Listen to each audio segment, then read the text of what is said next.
மூட்டை மூட்டையாக சிக்கிய கடல் தங்கங்கள், லட்சம் லட்சமாக விலை போகக்கூடியதா அந்த கடத்தல் பொருள்? அதனை எதற்காக கடத்துகிறார்கள்? அதன் விலை மதிப்பு இவ்வளவா?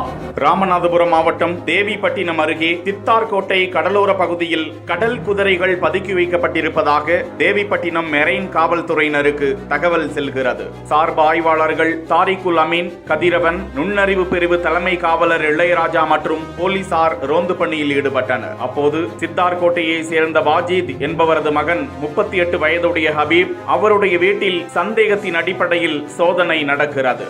அப்போது அரசால் தடை செய்யப்பட்டிருந்த 7 பிளாஸ்டிக் சாக்கு பைகளில் பதப்படுத்தப்பட்ட கடல் குதிரைகள் பதுக்கி வைக்கப்பட்டிருந்தது கண்டுபிடிக்கப்பட்டது.